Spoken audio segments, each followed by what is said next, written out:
Welcome to the Sacred Healing Podcast, where the old is new, the ancient is innovative, and the forgotten is remembered. We believe that sacred healing is your birthright. Join us on each episode as we uniquely, authentically, and mystically dive into the bold and vulnerable life of many magical humans. From breath, spirituality, shadow work, and all things in the esoteric realm of healing, we don't leave any stone unturned on this bold journey of growth as we start to explore the remembrance of what it means to be human. So take a deep breath in and a deep breath out, and let's get sacred.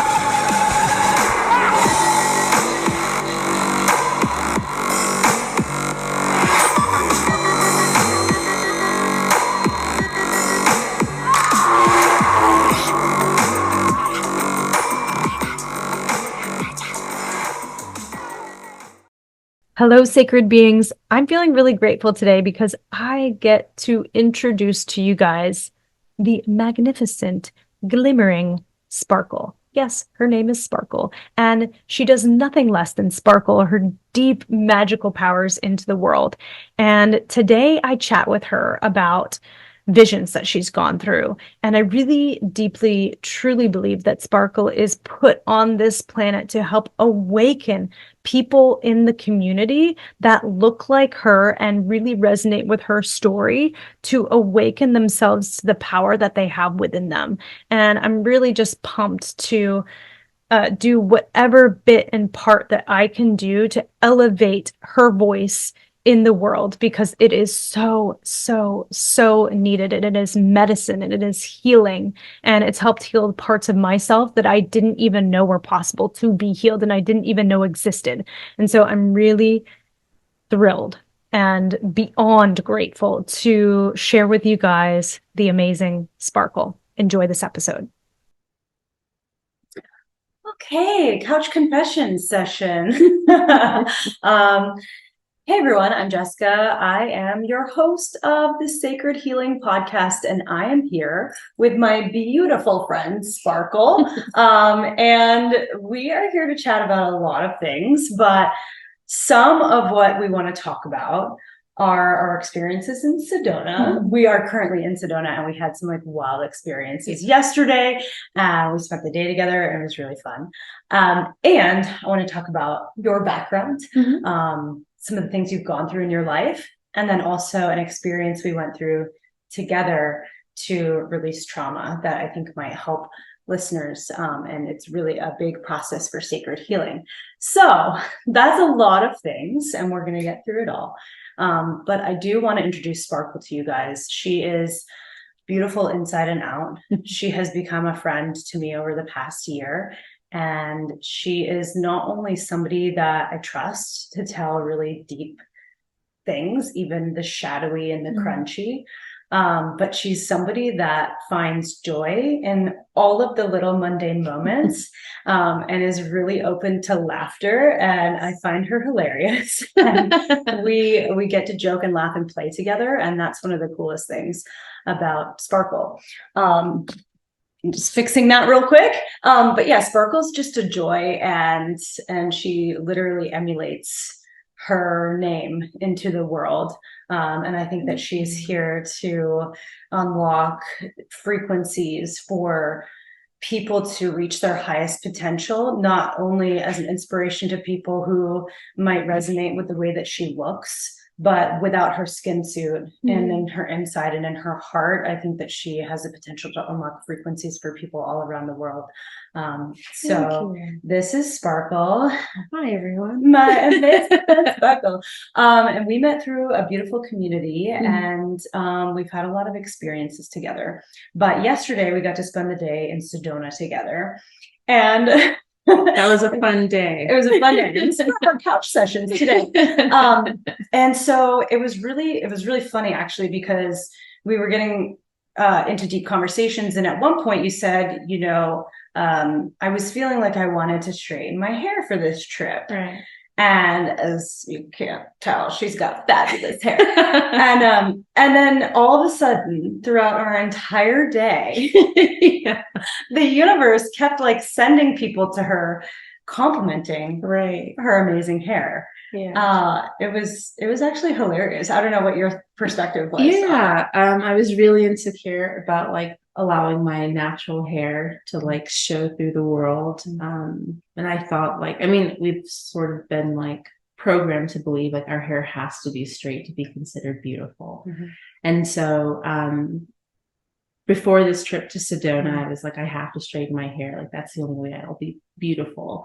And I was like, no, we're just gonna let it happen. And right after we were talking about it, it was like, oh my God, I love your hair. Oh my God, I love your hair. Yeah, your hair is awesome. And it was like men, women, all ages. Like, and the last one, we were at the grocery store and it was like almost 9 at night last night. And it was like the last person to say it. And it was like maybe like the 15th person. And she was like, wow, great hair. We were just getting water. We were in the water section. And I just burst out laughing because I was like, universe, tell her one more time. She needs one more affirmation and confirmation that her hair is beautiful and she's beautiful. So yeah, that was like a funny moment. That was really funny. And the then whole day was hilarious. It was just like, oh my God. We're in the vortex. So I guess that's what happens. You know, the veil is light here. Yeah. And then it was really also funny because we went to visit our really good friend Anahata at her studio Shine. And she does so many things and hosts a ton of programs there,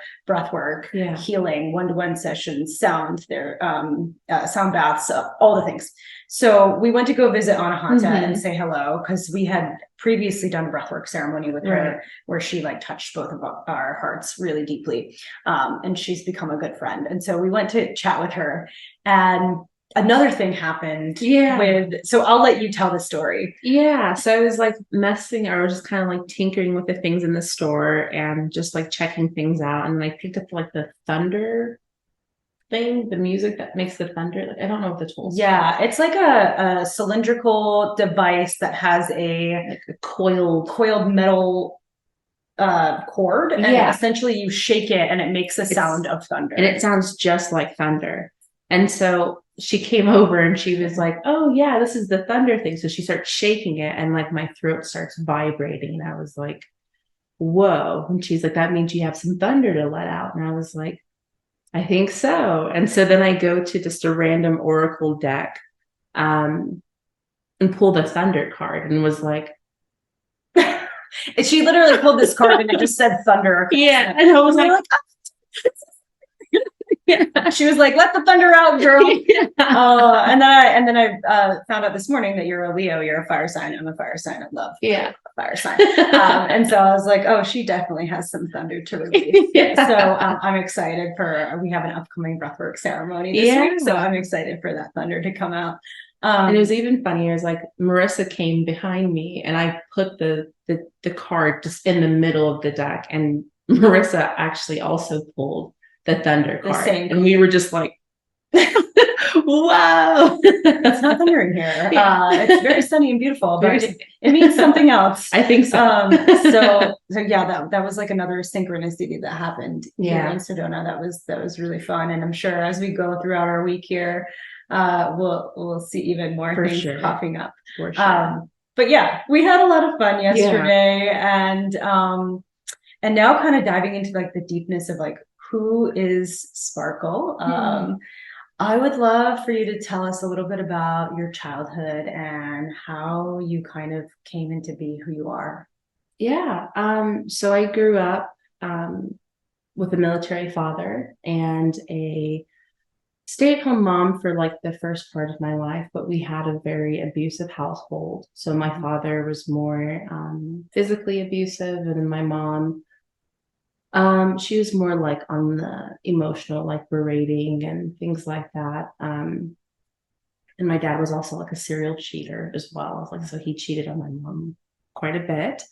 And I think in the midst of that, I was also being molested as well. And I get flashbacks and things like that of the experience, but I don't necessarily remember the face of the person who did it. But my sister has had, flashbacks and things like that as well. And so it wasn't a family member? No, it wasn't a family member. I think it was a family friend.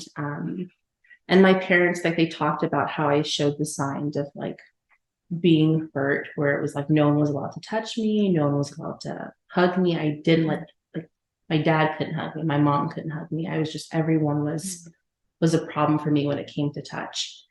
And with the abuse that we went through, like with our father, at some point, my sister also kind of became abusive towards me. And my sister actually tried to kill me on several occasions, and not like just like siblings trying to, like, actually she tried like suffocating, drowning. And then I eventually sort of had to let that out, and I did towards my little brother. And at one point I created a common enemy for them. And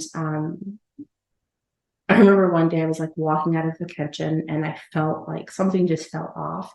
And my sister came up behind me and grabbed my arms from behind. And then my brother came and jabbed a pencil in my chest. And I still actually have a scar from when he stabbed me in the chest.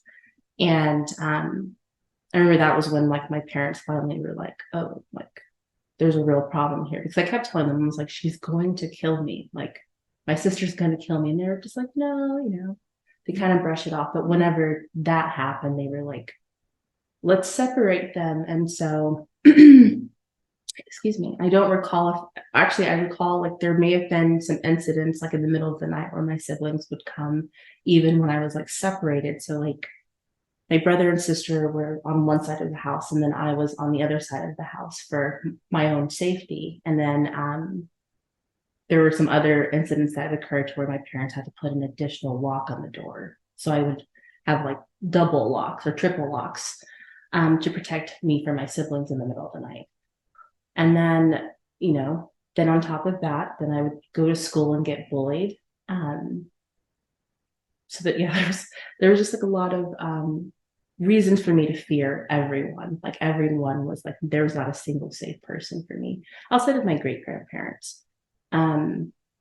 So you knew your great grandparents? Yeah, and actually, my great grandmother is still alive. And wow, yeah, my great. How old is she? She is 88, or she's turning 88. Wow. And we actually just lost my great grandfather last year, and he was 92. Wow. So yeah, we still have like 5 generations here. But yeah, sorry for your loss of your grandfather. Yeah. And also that's like, although it seems like there's a lot of family trauma, to have that person that like was somebody who was safe for you. Right.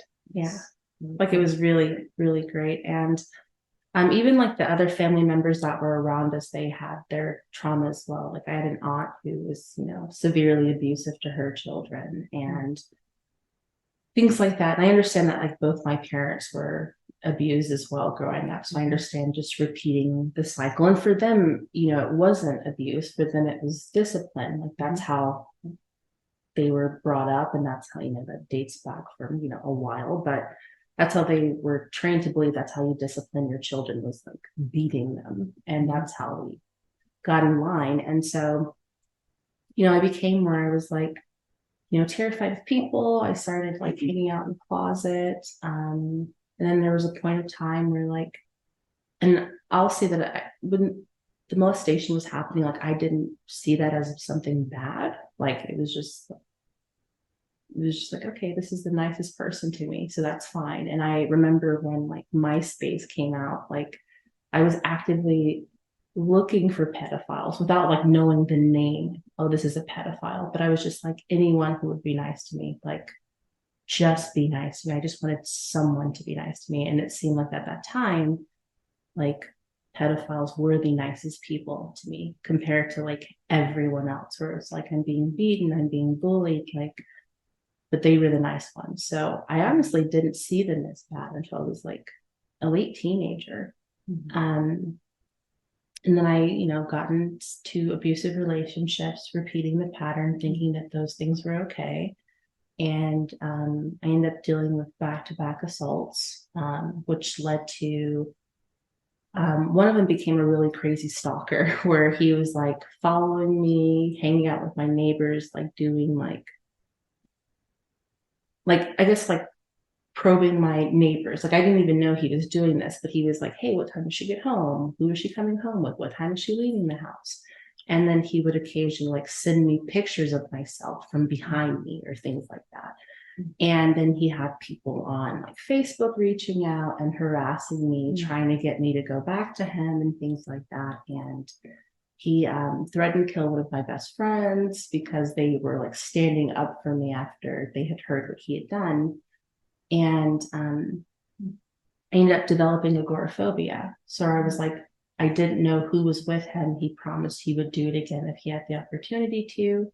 And he also promised to like kill me, you know, the whole like, if I can't have you, no one can have you sort of thing.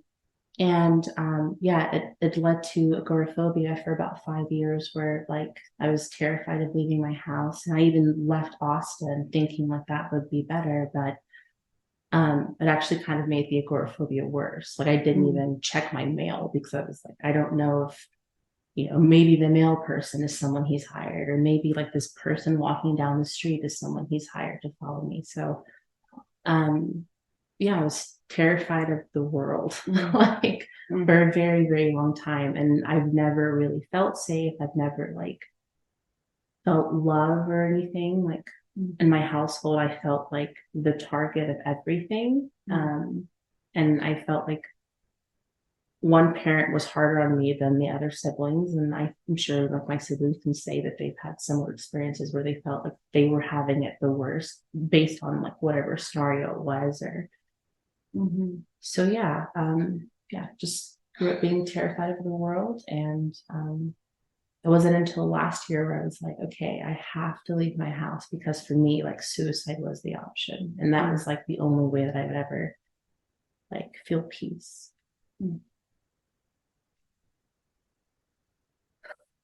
Okay. So lots to unpack. Right. First, I just want to honor that you shared all of that. Like, it is heartbreaking to hear. And it is a miracle that you're sitting on this couch next to me right now. Like, it really is. And we've been through a lot of trauma release ceremonies together. And I know you've started to unpack some of the things that you've been through. Oh, I love you.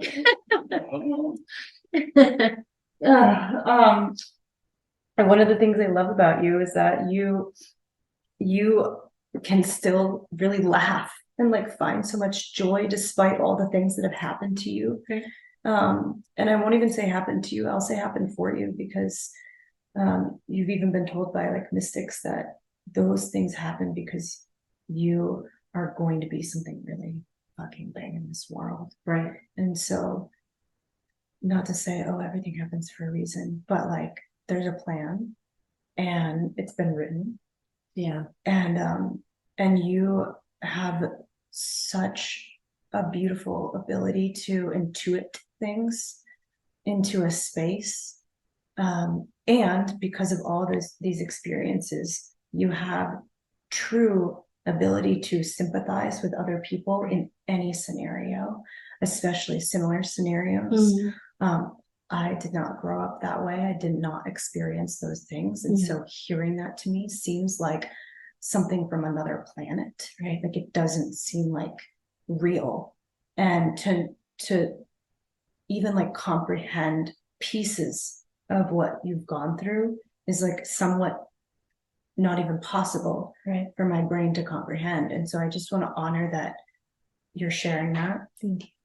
And that you've been able to weave through these thoughts of, I don't want to be on this planet anymore because that's the only thing that would bring me safety and peace, to I'm going to start doing the work on myself, right, to release some of this so that I can help other people that are potentially going through something similar.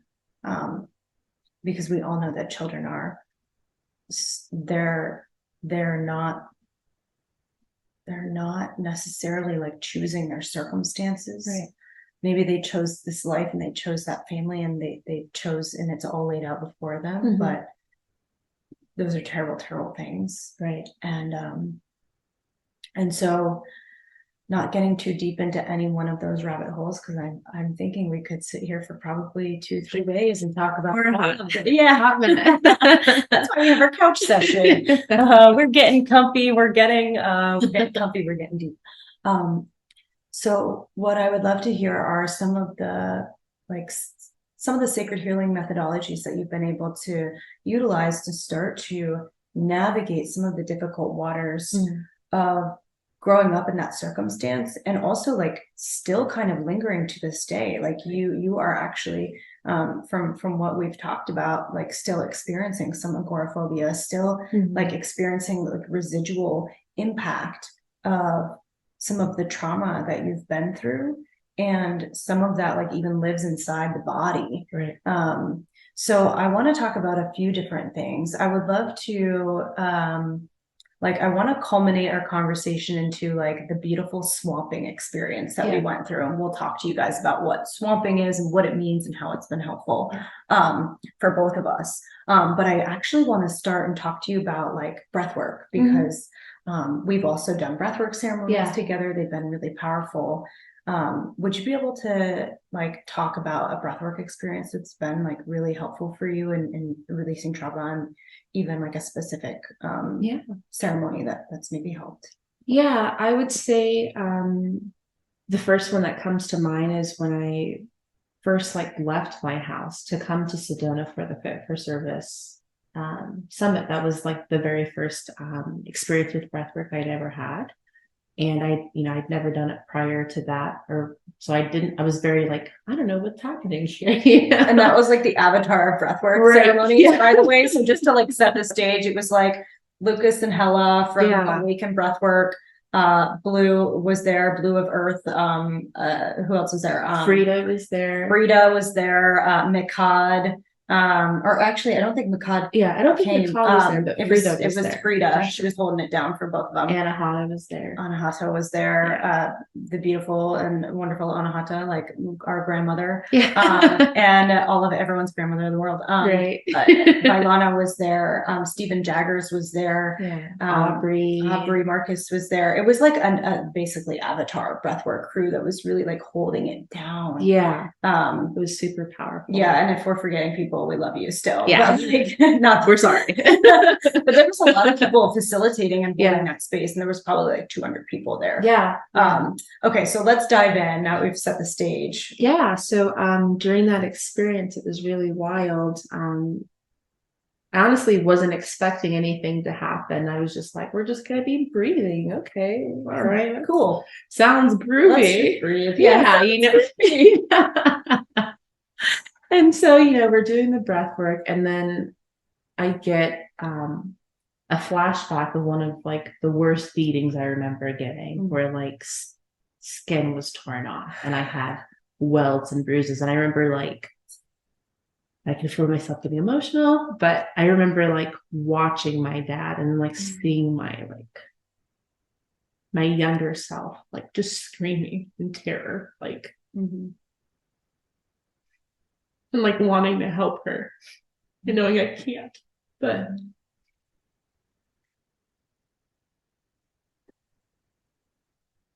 so yeah, it was like one of the worst beatings that I remember ever getting, and like just to watch it. And it was like, I'd forgotten all about it until it came up during the breath work. And it was just like, so like kind of traumatizing again. Because it's like, I had forgotten all about that.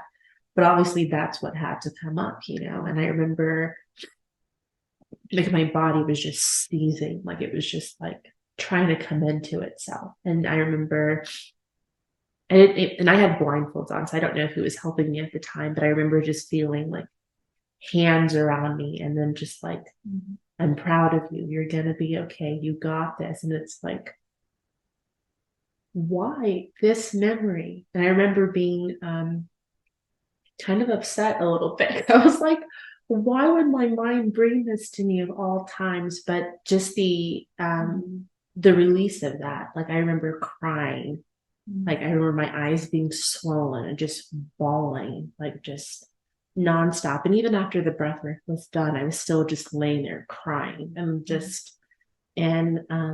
I remember Anahata was there, and she was like holding my hands and was like, breathe, like relax, you gotta move through this, it's gonna be okay. And she just kind of coached me through it.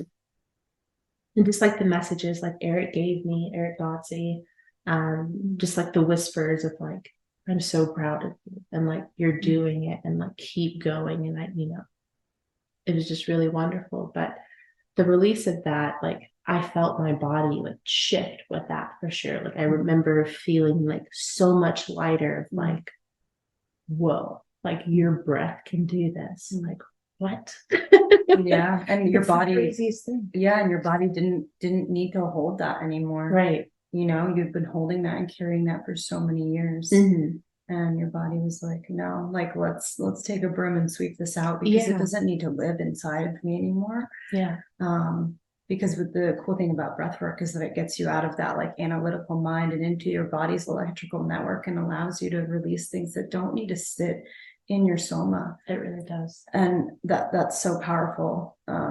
Thank you for sharing that. Yeah. And one of the other things, just like really, that was so interesting to me, and I think it's because you have these like, just like innate, intelligent, I don't want to call them powers, but I want to call them like intuitions, and just like higher intelligence that comes to you. We were chatting over coffee and blackberries and strawberries this morning. And you were talking about an experience that was kind of dreamlike, but it wasn't a dream. Right. I'm curious if you can kind of repeat that story for everyone, because I feel like some of those visions that you're receiving without even like a catalyst, because most people will like take a plant medicine, do breath work, like they're seeking something to then experience something like that. Right. Whereas like you kind of have some of those experiences like in general. Yeah. It's kind of like my life. So I want to chat with you about like that. I feel like that one is such a profound example of the power of being in your own being without the catalyst of having to introduce a substance. Right. So I would love for you to talk a little bit about that, like higher intelligence, that intuition, whatever you think it is or you call it, and then maybe going into that vision that you saw. Yeah. It's really kind of funny because sometimes I just call it like my counsel of like, these are just the counsel of people that tell me what I need to know. I love it. The beings. The beings of light or whatever. But yeah, so in 2020, I started having, like, I've always had paranormal experiences since I was a child. And it seemed like in 2020, like everything just busted open. It was like experience, out of body experiences. I've never had those prior to 2020. And we had some scary situations that I'm not going to get into right now. But yeah, so I started having out of body experiences, getting messages, being able to hear like the guides of other people. So I could like hear your voice, like behind your voice, I would hear your voice, but in a slightly different tone. That's like, tell her this, or this is what's really happening. It's not exactly what she's saying. So it was like, for me, it was kind of like, I always called them like the viewer, like your viewer for me. So it's like, this is another person, another version of you, but that's like the true, authentic, like, no, this is what's really happening, and this is what I'm actually feeling. So that all, started to come online in 2020, and I started to get into meditation in 2020 as well. So yeah, one of the coolest experiences that I had with an out-of-body experience, I was just sitting down. I wasn't like doing anything special. I was just kind of like beginning to meditate, and I could feel like I was being like sucked out of my body, and I was just like, what? So I remember like turning around and looking at my own body, like sitting there in the meditation, and then I remember like floating past the ceiling and looking at the roof of my house and the street view of my house, and then even higher, like seeing like the state, and it, everything becomes like just a blob of things. And so I remember like floating above earth and just like hovering, and it felt like being in water the entire time, like being in a really cool or warm pool, like lukewarm pool or whatever. And I remember thinking like, oh, I want to see how far I can go, because space is infinite, right? Like space is infinite, right? And so I start like floating and trying to go as high as I can possibly go. And then I hit like a glass wall. Like it was just, I couldn't go any further than that. I remember being frustrated and thinking, why can't I go any further? Space is supposed to be infinite. Like, kind of being, like, come on, what's happening? This is my dream. Yeah. Getting like super frustrated. And then I hear tear it open. And I was like, what? And then it repeats itself, tear it open, until like I tear space open. And it was like tearing like wallpaper off. And it was just, I tore space open, and then I went up.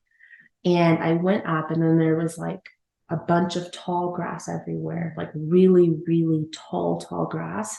And then there were pyramids, just multiple, a bunch of pyramids just in the background. And I remember there was like snow on the tops of them, which was, I thought was odd, but yeah, the tips of the pyramids had snow on them, and the sky was like the bluest blue I've ever seen. And it was just like, what? That's so like, what's happening right now?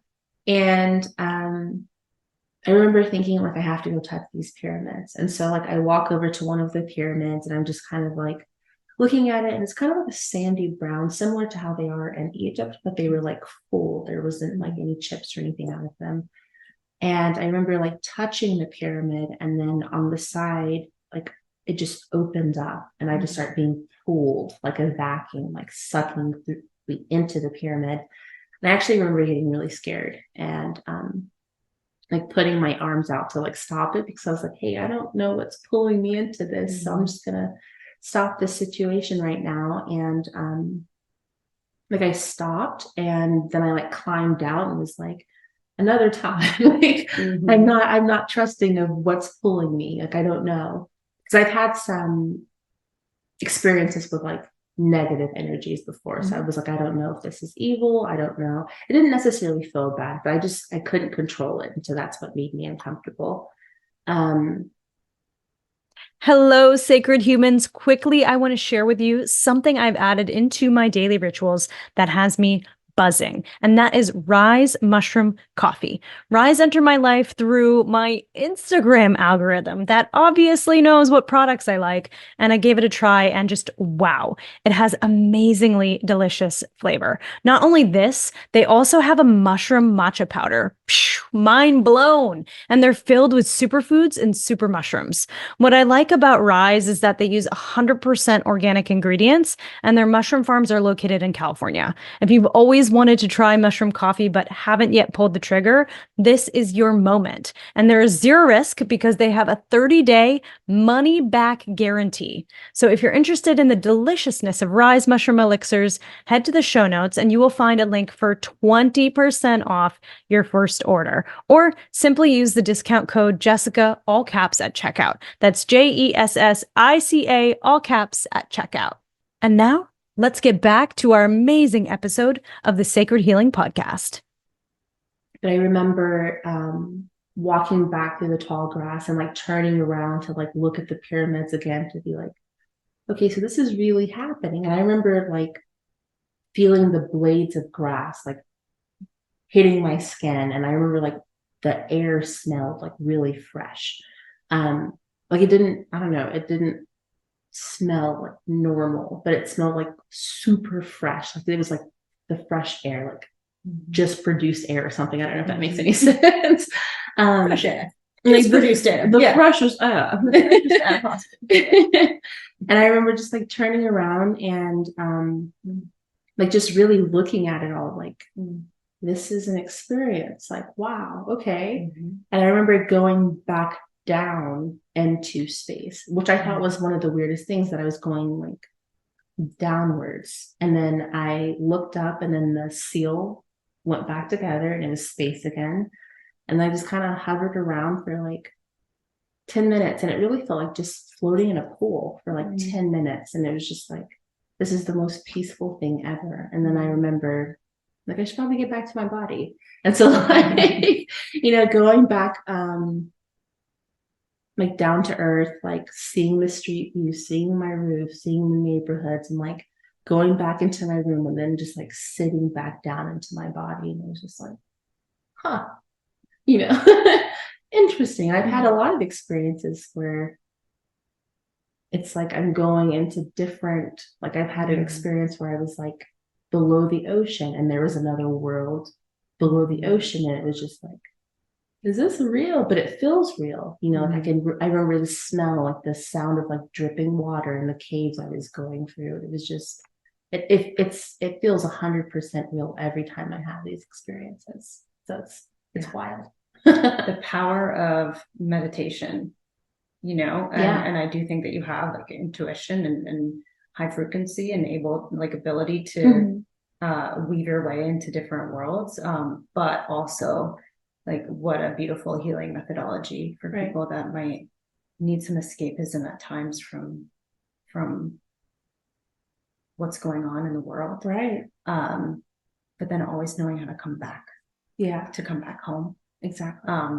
Because sometimes those worlds can be beautiful. Right. And much more angelic and peaceful than what we're used to in the waking life, but then always knowing to come back to your body. Right. Being able to say, okay, that was an experience, and now I get to go walk in the world in a more beautiful way. Right. So that I can just show that and shine that out for others. Sparkle it out. Sparkle.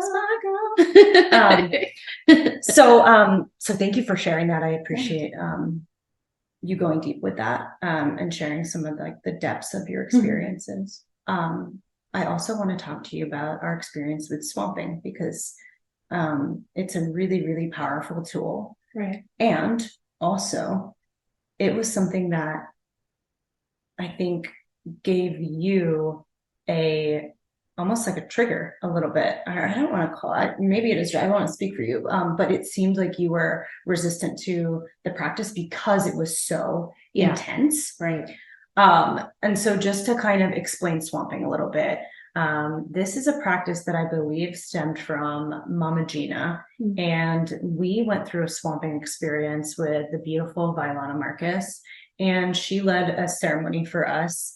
And essentially it is a methodology of dancing, stomping, screaming, like visceral experiences. Right.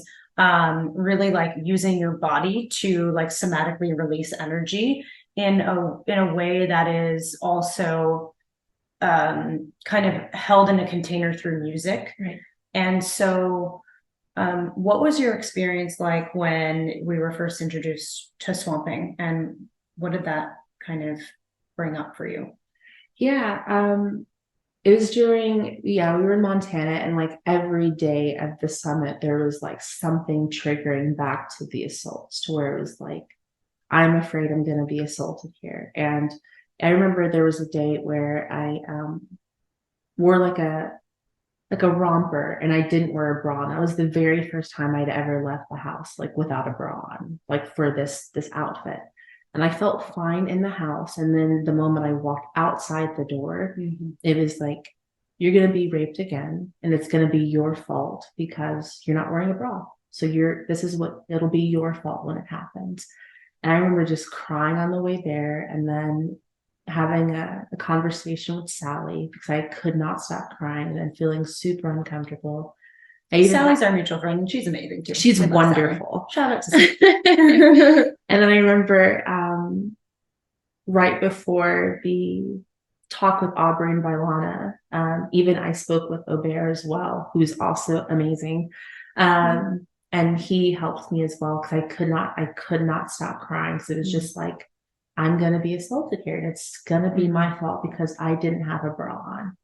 And so they were, doing a conversation about sacred sexuality, and I could just feel like my body was like freaking out, and it was tensing up, and I could feel that I was like emitting something, because Kat Gonzalez was sitting like a couple people from me, and she like called the person next to me because I couldn't even look at them at that point. I couldn't like look up, just look at Vylana as they were talking about things like that.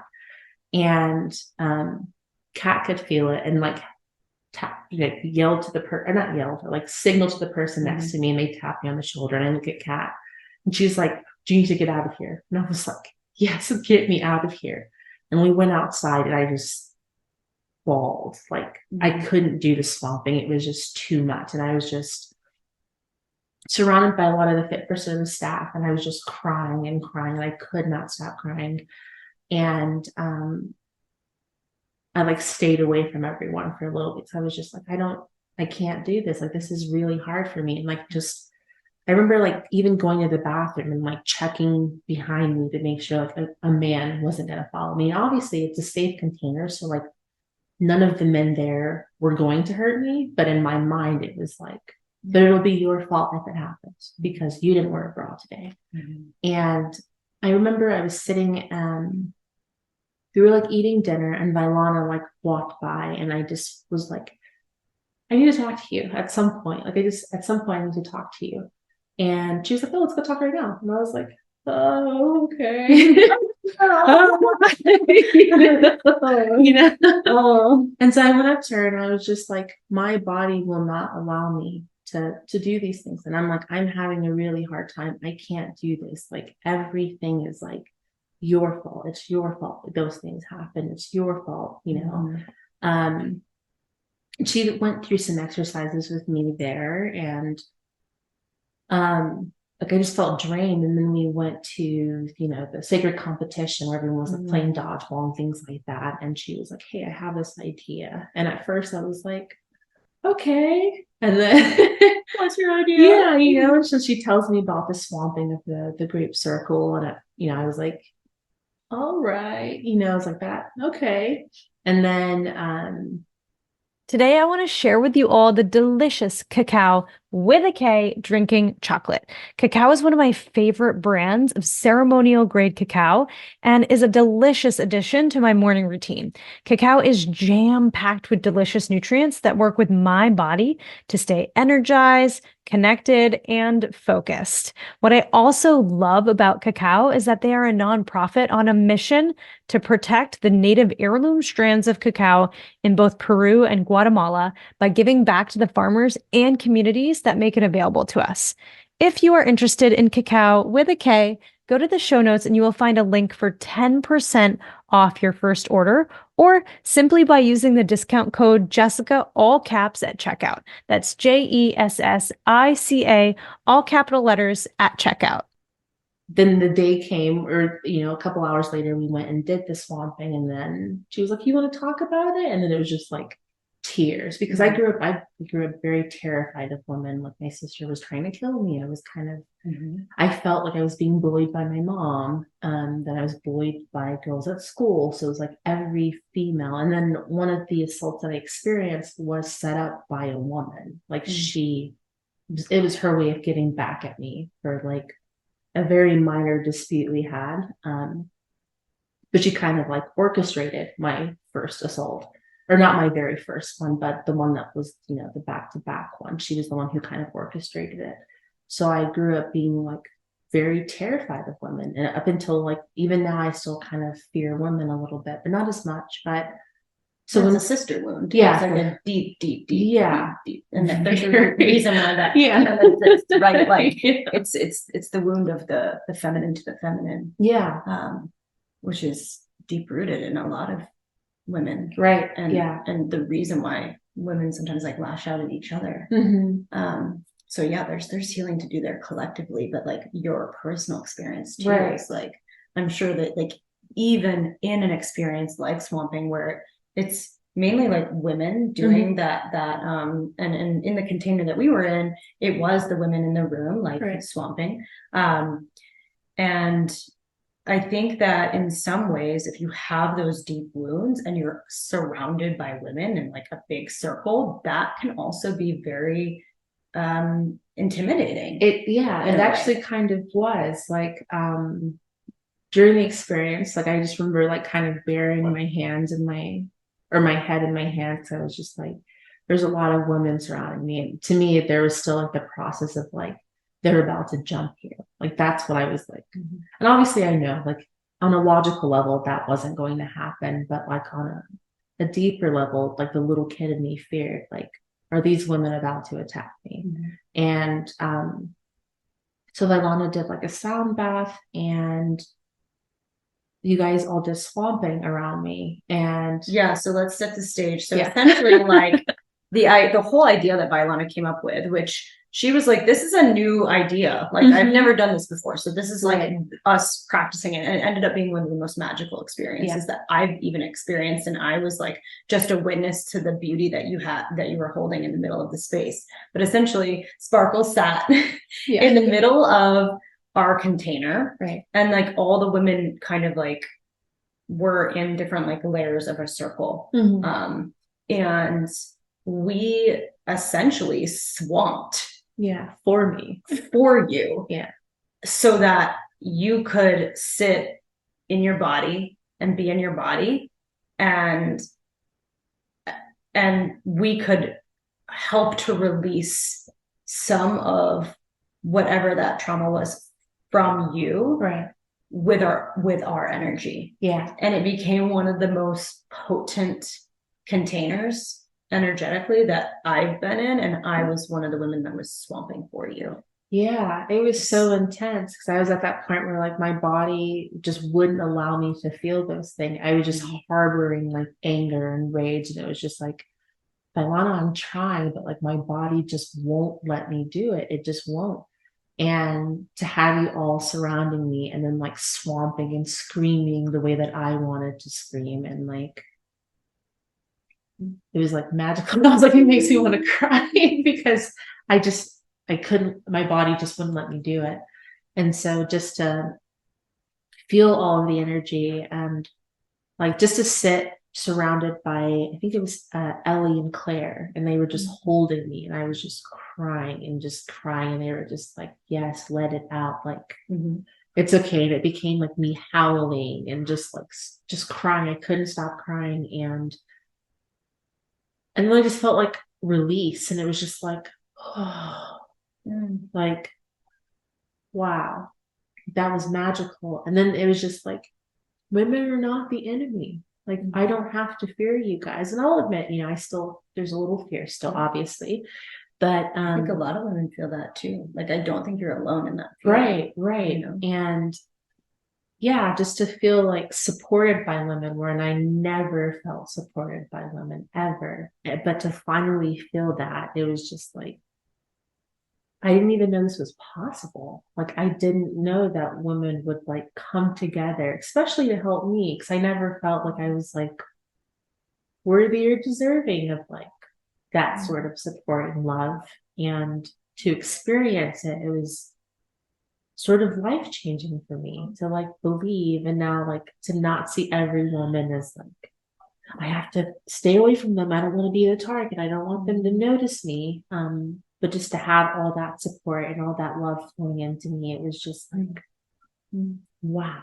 Like, just wow. Yeah. It was really, really, really powerful to witness your breakthrough, and just to like be somebody on the outside of the circle and looking into you having your own experience. And it was very clear that you were releasing a lot, and it doesn't matter even what you were releasing. It just matters that it was coming out of your body. Right. And like, you showed up the next day and you were walking lighter. Yeah. Like, you, like, physically, like, I could tell when I looked at you, I was like, she looks light. Like, your steps were lighter, your whole body, your whole being was weaving in a way that I hadn't seen from you. Yeah, that's actually what it felt like. I remember, that night, I think we did the ecstatic dance a little bit, and I were like dancing, like swaying, and that was like, and I wasn't really dancing, it was more like a sway sort of thing, because, you know, I've never danced at any of the other ones because I was never comfortable in my body. And that night, I swayed a little bit, and I was like, okay, body moving and things, like, wow. And then that morning it was just purging, like all morning, just vomiting and crying, and I was like, am I sick? Like what's going on? Like, I was like, what's happening right now? But someone was like, no, this is the best part. Like, this is amazing. And I was just like, okay, But I remember I was like, I'm gonna put on a dress today. And then I felt so much lighter. And just you like, looked so like stunning. Thank you. You're welcome. Like you showed up the next day and I was like, oh yeah. And like I didn't even know that you had purged and that was a part of your experience. And just for everyone listening, like this is not with plant medicine. This is only with swamping, breath work, and ecstatic dance. Really kind of like a combination of those methodologies for sacred healing. And we sometimes forget how powerful it is to do some of those, and to know that like all of that weaved into you being able to just sway just a little bit and feel a little bit more comfortable and confident in yourself and your being is like it was immensely. It was it was the strangest healing for me because I've never felt comfortable in my body. Like I've never felt comfortable in my body.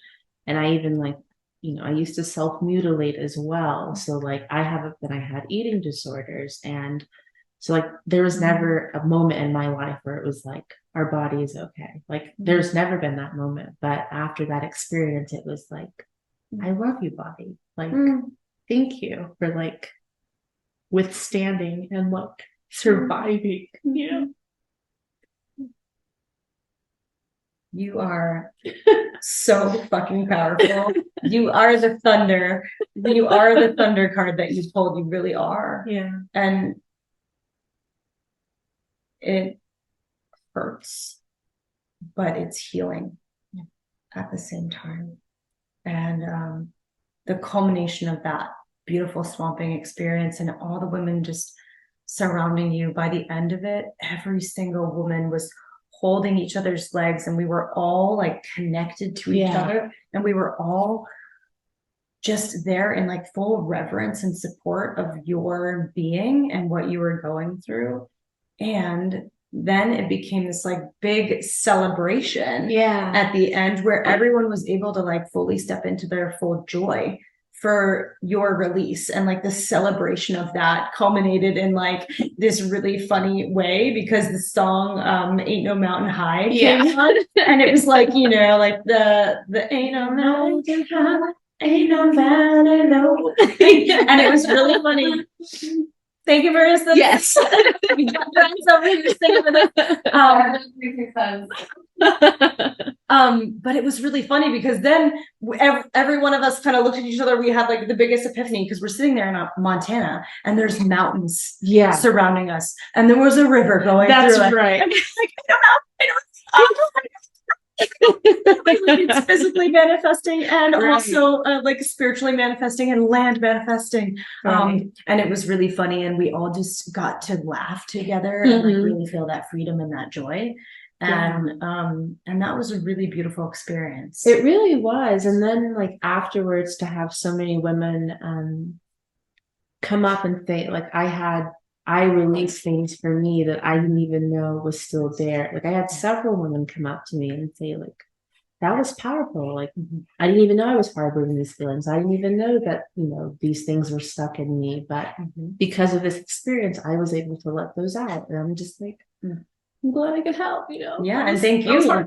Absolutely. Thank you for like being brave enough to go to Vailana, who was facilitating the few ceremonies, and to have the bravery to say, my body's not comfortable doing this. Because another thing we talked about recently is, going into an experience and maybe the facilitator doesn't know, and really you never know walking into a room to facilitate something, what the trauma is behind every single face that's in that room. You never know what somebody has been through, and maybe that person isn't ready to have that type of an experience, and maybe what they need is to kind of just sit and be in their own space. And so kind of just like honoring everyone where they're at is one of the most important things that I've learned just being a facilitator. And you've taught me to be even more conscious and have more empathy and more awareness of people in the space that might not be ready for this big explosion, expansive release. Especially when I'm doing breath work or sound or meditations, because it's some people just cannot hold the space for that in that moment. And so to have deep reverence for that. Okay, so we have to get started with our day. We've got a lot to do today. So to wrap it up, thank you so much for being willing to share. I know it's really hard. And I know that people will be inspired by your story and inspired to potentially look at ways to heal some of the trauma instead of looking at the alternative, which is like, I don't want to be on this planet anymore. And so I really hope this inspires people to, try some of these different healing modalities that don't require anything but you and your breath and your body. And that's it. Yeah. And I just want to note, if I can, is that remember to ask for help when you need it. Don't be afraid to ask for help, because that swamping experience wouldn't have happened if I wasn't brave enough to say, I need help. Like, I can't deal with this by myself. And remember, like, that you're not alone. Like, there are people around you who really do care about you and want to help you. And if they're not around you, there's hotlines, there's ways to connect to people that will help you. So just like, you're not alone, and remember that you're not alone, and you can always change things. Thank you. Thank you for being really powerful. Thank you for being a beautiful presence. And I appreciate you coming on and telling all of your stories. Thank you for having me. Yeah. Like, you're awesome. Oh, thank you. And I'm really excited for Sparkle Part 2 because I know we'll come back around and talk more. And I know people are going to want to hear more from you and know more about your journey. And we also have to get into this weaving of, like, I know that you've always felt called to go to Egypt. And so when that journey happened, I'm excited to get back on here and talk about all those downloads, because that's another thing we didn't even get a chance to talk about today. So we'll leave everyone on a cliffhanger. But Part 2. But thank you so much, Sparkle. Love you so much, and excited to spend more time with you this week. Yeah, I'm so excited. Bye, everyone.